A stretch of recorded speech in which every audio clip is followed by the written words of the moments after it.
Hello, everyone, and welcome back to The Rundown. I will be your host today, Craig DeLuz, coming at you from the West Coast, the left coast, behind the Iron Curtain, otherwise known as the Sierras. And today is Hump Day. Uh-oh. Mike. What day is it, Mike? It's Hump Day. Hump Day! It's Hump Day. Hump Day!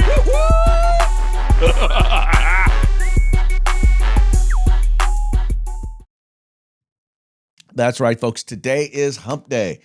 This is the day in which we attempt to begin the weekend, sometimes with success, sometimes not. But as I always like to say, the fun is all in the trying. And I got to be honest with y'all, I think it's going to happen. I do believe that it is going to happen, that today is going to be, well, the beginning of the weekend for me. Okay, maybe not. I do still have some things that I have to take care of this week, in particular after the program. But it's a lot easier than it's been the last couple of weeks. It's going to be a lot lighter, and I hope it's going to be a lot lighter for you as well. Obviously, things are a little bit heavier because, as you see, once again, it's just me on the program. Mike was out last week, is going to be out this week. I believe he may be out next week as well. But in any case, he's off doing his thing, vacationing and enjoying life, and I'm here with you. Okay, yeah, I'm enjoying life with you, and we're having a good time, but, it's always easier when you have someone with whom you can banter and have these conversations. So make sure y'all throw a few comments in there. All right, before we get into the program today, we're going to do as we usually do, and we're going to start off with a quick shout out to our sponsors. We're going to start with the folks over at Hitman Industries. They make rifle and pistol caliber barrels available for you to purchase at any length. All you have to do is go to their website. That's hitmanindustries.net. Then we've got the California Republican Assembly, the largest and fastest growing grassroots organization in the state of California, working to help elect conservatives at all levels of government. Please learn more about them at cragop.org and find out if you want to become a member, because let's be honest, if you want to be a part of California's future today, got to join CRA. And now we've got the best in concealed carry tactical holsters available on the market, and that would be at hogholsters.com. Just go to hogholsters.com. Make sure you use the discount code, The Rundown. All caps, no spaces, one word, just like it is right up there, and you're going to get your hog holster on discount. And then finally, this is the time to up your game, right? If you're going to up your game, you got to up your gear, right? That's really important. So as you go looking for tactical gear, begin and end your search at uscombatgear.com. They specialize in group sales, so get over there. If you are the purchasing agent for your department, for your club, for your group, or just for a gang of friends, go there. They have competitive prices. They have a huge selection and the best customer service available on the market. Visit them today. The place where you can find all things tactical except the gun, that would be uscombatgear.com. Now, also want to remind you that if you are watching this program during the 3 o'clock hour on the West Coast, or during the 6 o'clock hour on the East Coast, you are watching us live, which means I'm taking your comments. I'm looking right over here. Want to hear what you have to say. So do us a favor. Do yourself a favor. Do us all a favor. Chime in. Let us know. Hey, tell us where you're watching the show from. What do you think about the program? What do you think about the topic? And I don't care if you disagree, because disagreeing makes you interesting. And, well, if you want to know why it makes you interesting? Because then I get the opportunity to mock you. Oh, wow. Is that a mockingbird? Man, is that a mockingbird? Is that a mockingbird?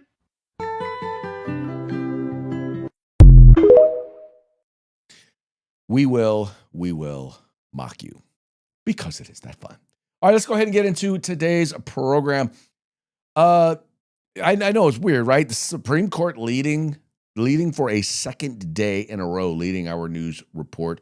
But this also is a big one. Today, they heard oral arguments surrounding birthright citizenship. Now, this is one that's going to be very, very interesting to hear. And the whole concept, the whole idea is this: if you are, just because you are, what you're trying to say is, just because you are born, if you are born here to someone who is not a citizen here, in particular, an illegal immigrant, but if you are born to someone who is not legally here, should you be allowed to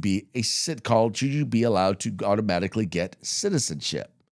That's if nothing else, and I'm going to say, whether you agree with birthright citizenship or not, whether you agree that, whether you agree or not, this is something that needs to be decided by the courts, because as has been noted, there's an inconsistent argument with this, because a lot of people want to make you believe, well, it's always been this way, right?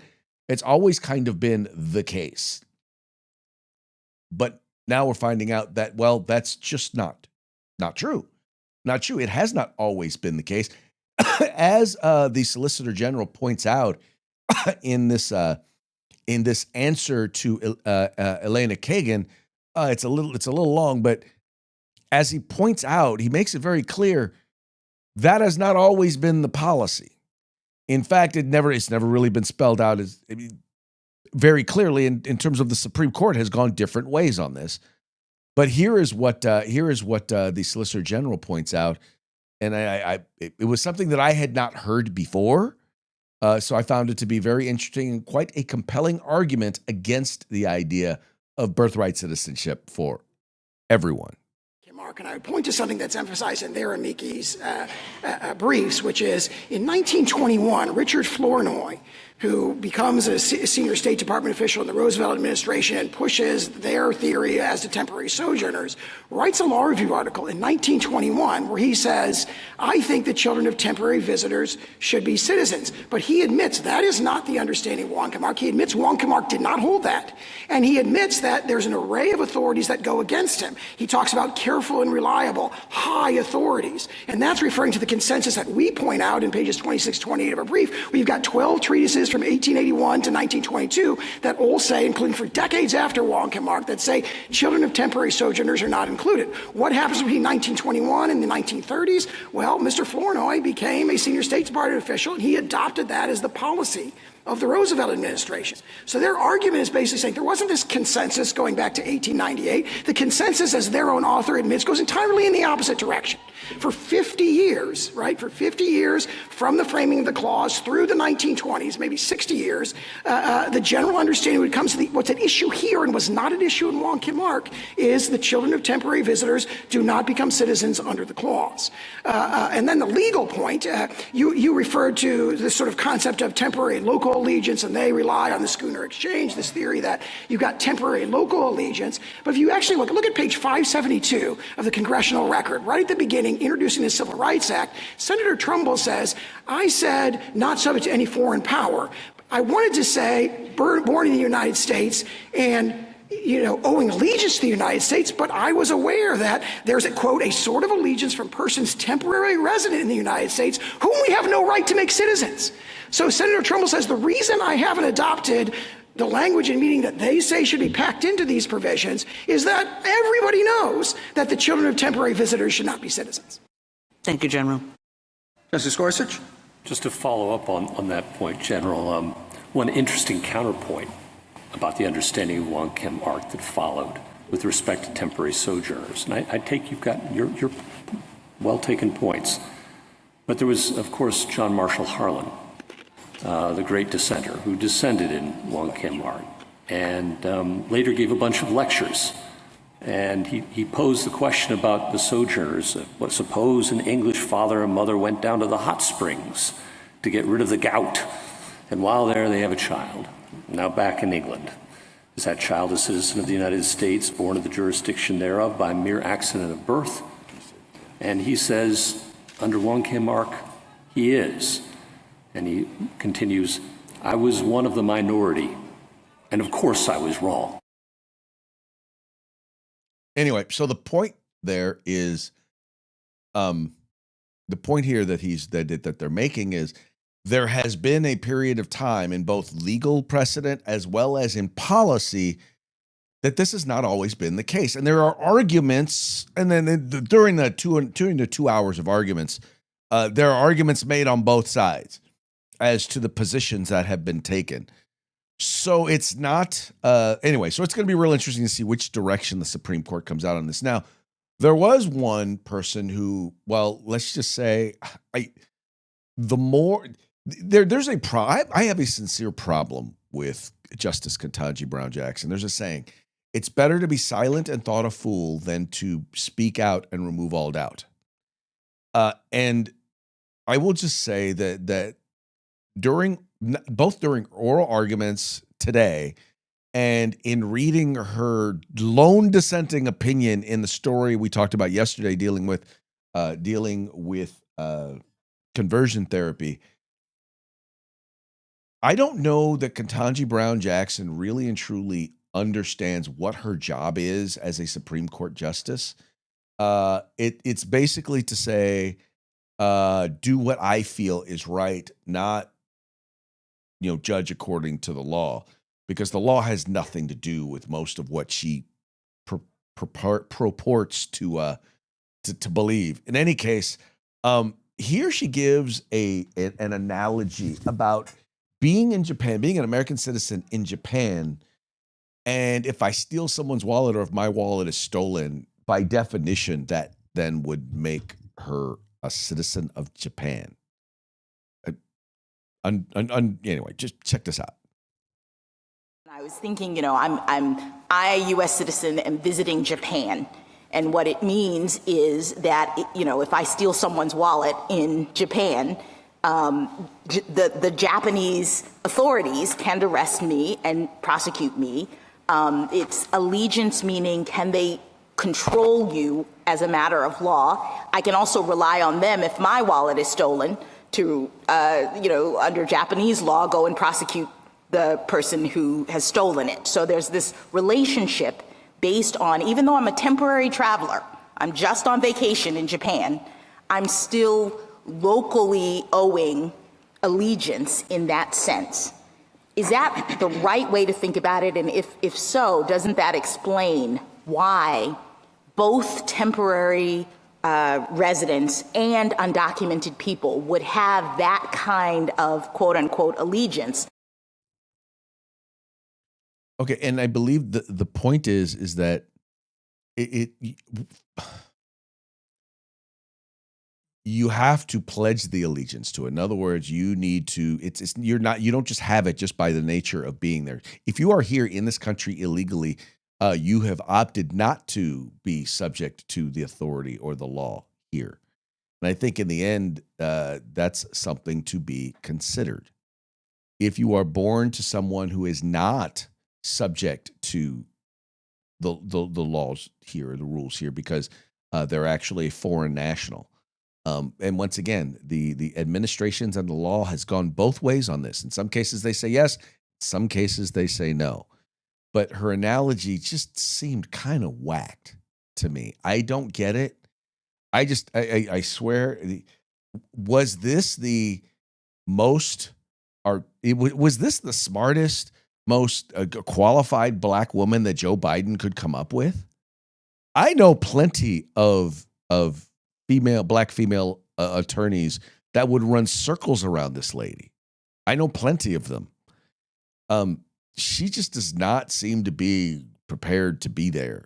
She does not. I'm sorry, and I know that some of my fellow brothers and sisters are gonna call me a hater. Some of them gonna call me an Uncle Tom for saying that, but it's the truth. I mean, she has been less than impressive in anything that she has said or written. I don't know what to tell you. It is beyond embarrassing. I will also say this, is that I don't see a majority of Supreme Court justices undoing birthright citizenship. I'm finding it very hard to see how that's going to go. I believe you on one side you will have Alito and you will have Justice Thomas. But I could see all the rest of the other 7 justices ruling against the Trump administration on birthright citizenship. I could also see them splitting the baby. I could also see them saying, well, if you are legally here, meaning you're here illegally on a visa or you're legally here as a visitor, that they would then have birthright citizenship. And then if you are here illegally, if you are in the country illegally, that you would then not, your child would then not be entitled to birthright citizenship. So I could literally see them splitting the baby on this. And once again, I believe there's, I'm not a lawyer. Let me be clear. I'm not a lawyer, but I believe you could find legal justification to support any one of the 3 positions. There's definitely history to support at least 2 of them. And the splitting of the baby, once again, I believe that you can find history on both sides fits both. So I think you could find history once again, because there's legal precedent pointing both ways. Supreme Court precedent pointing both ways. So I don't know. It's gonna be a real interesting one to see. I do believe that it would be significant if we could remove the incentive for people to come into this country illegally and then have children here. Because as the term, and I know it's an offense. I know some people say it's an offensive term, but I can't think of a better way to describe when someone comes here illegally, they have a child here, that child is a citizen, and then now the parents argue that, well, we should all get to stay because my child is a U.S. citizen, and we allow them to stay. I can't think of a better definition than calling that an anchor baby. If you have a better descriptor for it, one that is more appropriate, one that is less offensive, please feel free to share it in the comments. Otherwise, I'm gonna keep using it. I'm gonna keep using it till I hear something better. And I don't know that there is a better description of that, because that is in fact the purpose that they are. That's that seems to be their purpose.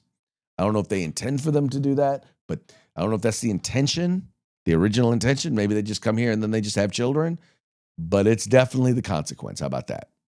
Can we agree on that? That winds up being how it winds up working out? Yeah. All right. Next up, Trump is going to be addressing, doing a primetime address, talking about what is going to be taking place in the with the Iraq war. And I just had the story up, and it disappeared. Ain't that funny? See, Trump to address Iran war. Oh, I said Iraq. I said Iraq war, didn't I? Here we go. Now I found another story. What it was behind. I didn't realize BBC had a paywall. And as soon as I went to scroll down on the story so I could share it with you, they kicked up their paywall. And I'm sorry. I'm not going to give money to left-wing media outlets. I'm just not. I subscribe to conservative outlets, and I read liberal outlets that I don't have to pay for. Anyway, that's my 2 cents. I'm sticking to it. It says Trump's address on Iraq war will lay out time frame for ending conflict.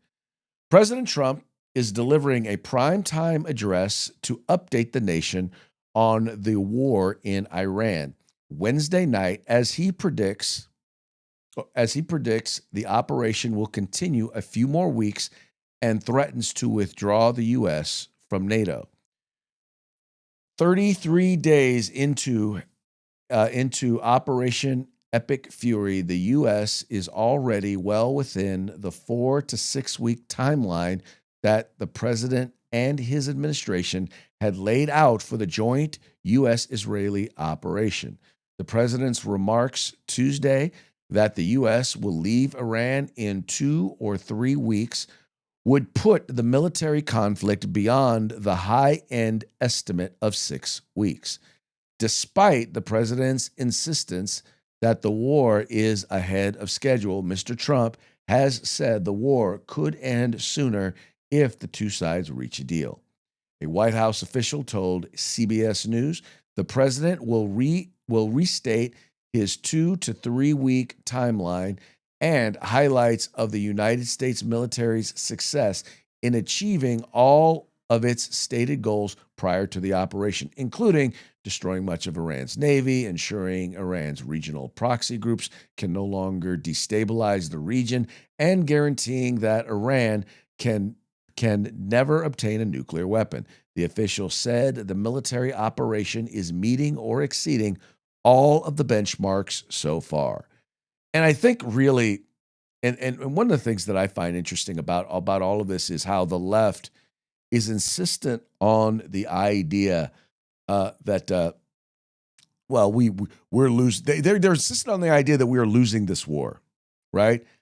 That for some reason they have made up their mind that no matter what happens, we are losing this war simply because we're still fighting it, right? it didn't happen exactly as the president said, so therefore we are losing this war. And I'm like, dude, are you stupid? I mean, he's literally, and I'm trying to pull up his tweet here where he's basically said, we're losing this war. Yeah. So basically, he's basically insistent on the idea. And unfortunately, I don't want to waste your time while I'm still looking for the tweet. But the point is, he's basically saying we're losing this war. And as Marco Rubio has laid out the objectives, he's insistent on the idea that, well, no, these are tactics. And I think the point has been made very clear. One, we want to get rid of their Air Force. Two, we want to get rid of their ability to launch missiles. Three, we want to make sure that we get rid of their ability to get a nuclear weapon. There was also a fourth one, but it was very clear. Those are the goals. Those are the objectives. And he's like, well, those are objectives, but those aren't strategies. And he's out there. They act as if they want the president to come out and say, okay, well, this is what we're going to do, and then we're going to do this, and then we're going to do this, and then we're going to do this. We're going to tell them the entire game plan. That's something dumbass Joe Biden would do. He would give away the entire game plan ahead of time. Now, mind you, I've yet to be convinced that the administration adequately planned for what's going on with the Strait of Hormuz. I'm sorry, no matter what y'all say. What were the contingencies? What did y'all have planned? It's been closed too long for everything else to have gone so well, and for this to still be an issue. No, you didn't plan for it adequately. You didn't. I don't think you did. You haven't convinced me that you have, because it's still closed. So there's that. And I'm not saying it's easy. Don't act like, oh, well, if you're so smart, why don't you come up? No. I'm not saying it's easy. I'm just saying that you haven't figured it out. And it's okay well, I guess you don't have to say it's okay, but don't act like when someone points out that, well, it's obvious that you haven't figured it out, that, it's not obvious, because it kind of is. But it's a minor setback. It really is. Yeah, it's caused gas prices to go up, mostly for people in Europe. And that's one of the reasons why he's like, look, we're trying to get this thing back open. If y'all don't want to help, well, then, go get your own oil. Doesn't really hurt us that much. Gas prices are still well below the Biden high. Well below the Biden high. Except in places like California, where we have our own issues with gas, and Gavin Mussolini. Anyway, all that having been said, there's going to be an announcement tonight. For those of you who are talking about this being a forever war or us losing the war, well, he'll be talking about that tonight. And as I was telling someone both yesterday and on Saturday, I told them, I said, look, your concerns about a forever war and about what our strategy is and in terms of getting out, I'm not saying that they are not valid. I'm saying that they are premature. Because, well, we're 30 some odd days in, 32 days in. We've still got 28 days before the president has to get congressional approval. So, trust me, we got time. We will figure this out. I believe we will figure this out. Your problem is those of you on the left do not believe that he will or has figured this out. And that's okay. You have a right to that opinion, because, we all have a right to be wrong. We do. Anyway, moving right along. This is an interesting one. So the U.S. Postal Service is considering a proposal that will allow you to be able to mail firearms or put a handgun in the mail. Let's check it out. It says here, Postal Service announces rule allowing a proposed rule allowing mailing of handguns. This is being reported by Cam Edwards over at Bearing Arms. Thanks to a quirk in federal law, for nearly a century, it's been illegal to use the United States Postal Service to ship pistols, revolvers, pistols, revolvers, and other firearms capable of being concealed on the person, even though long guns can be mailed with no issue. In January of this year, though, the DOJ's Office of Legal Counsel issued a formal opinion stating the ban violates the Second Amendment according to the OLC. And this is what they stated. Although this statute does not prohibit the shipment of concealable firearms by private companies, major express services currently forbid all persons from shipping firearms, except for some federal firearms licensees that have private shipping agreements. Thus, unlicensed private citizens face a complete ban on shipping concealable firearms, even though handguns are among the core arms protected by the Second Amendment.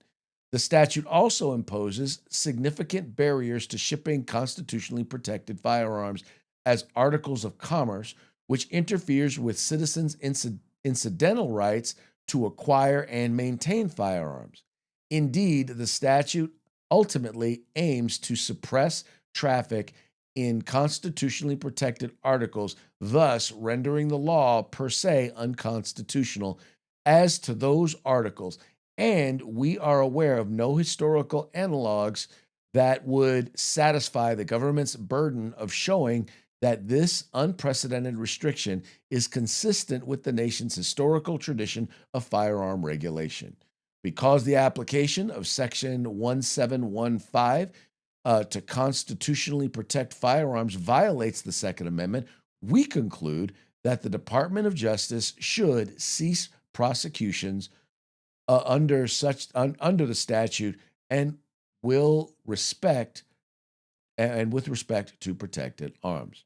On Wednesday, the U.S. Postal Service unveiled a proposed rule that would conform its rules to the OLC's opinion, stating that the agency defers to OLC's judgment as to the lawful scope of this criminal statute and worked in consultation with OLC to develop the proposed evisions to mailability regulations. So in other words, they're deferring to the OLC. The OLC has said, yeah, no, they're good. In other words, what they're saying is people need to be able to get a gun, right? Well, if you make it so that they can't mail it, how are they supposed to get it? And that's, for some people, that's kind of how that's the way they're going to be able to get it. So anyway, that should be interesting. Oh, excuse me. Oh, yawning. Wow. Okay. But anyway, so I'm real curious because you still can't buy a firearm across state lines, as far as I know, from another state. So I think if you do, you have to buy it there and you have to have it shipped to the FFL, AF, and FFL, for example, in California, and then do all the required stuff, in the transfer with that FFL in the state of California. In any case, going to be real interesting to see what winds up happening, see what states wind up raising a ruckus behind it, because some of these folks in some of these states, well, they will. And speaking of raising a ruckus, there is quite a ruckus that is being raised in Oakland, California, as they are looking to institute a $30 an hour minimum wage. I want you to hear about that. A $30 an hour minimum wage. Let me pull it up here. Dun, dun, dun. Here it is. It says here, Postal Service announces proposed. Oh, no, that's the wrong one. That's the wrong story. Dun, dun, dun. Where is it at? Here we go. $30 an hour. Oakland eyes jaw-dropping minimum wage hike. $30 an hour. Okay. Oakland workers are ready to be paid a lot more. Worker advocates in Oakland are pressing for a $30 minimum wage, mirroring a similar goal from socialist New York City Mayor Zoran Mamdani across the country. A workers' organization, One Fair Wage, is hoping to put forward a ballot initiative to raise the minimum wage in the area. The organization believes wage increases will help workers with expensive cost of living in the Bay Area, especially with the affordability crisis. The push comes as Oakland continues grappling with deep structural budget shortfall and ongoing fiscal instability, with officials warning recurring expenses are outpacing revenue.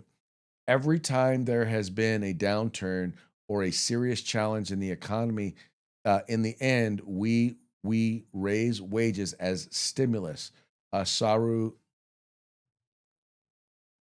I'm trying to pronounce that name. The president of One Fair Wage told Center Square, it's basically a stimulus that in the hands of working people who spend a much bigger percentage of their income than higher income people because they have to. It's survival, she added. One Fair Wage says the proposed ballot initiative would gradually institute the $30 minimum wage within the city and Alameda County until reaching the proposed amount in 2030. Oakland's current minimum wage is $17.34 an hour. California's minimum wage sits at $16 an hour. A $30 minimum wage would be the highest in the country. Now, I need y'all to understand that there are a few things that are going to happen here, and I know folks on the left don't want to hear this, but it is the truth. Number one, what's going to happen is for those low-wage workers, those minimum wage workers, many of them are going to lose their jobs. Those that do not lose their jobs, many of them are going to lose either benefits or they're going to lose hours, which is also going to cause them to lose benefits in some cases. There's going to be an increase in automation. And then for everyone in Oakland and in Alameda County, the cost of living is going to continue to rise. Because the people who rely on the people who rely most on the products, goods, and services provided by people on minimum wage are also people on minimum wage or they're low-wage workers. And when you drive up their costs, whether at the grocery store, whether at the restaurant, whether at the gas station, when you drive up their costs, or how about this? How about at the schools? When you drive up their costs, guess what happens? People get laid off, and they when you drive up those costs, then the very people who you're claiming to help wind up getting hurt. There is a reason why there is a mass exodus from California. It is because many Californians propose stupid stuff like this.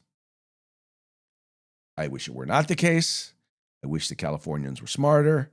But unfortunately, many of my fellow Californians are not. It is what it is.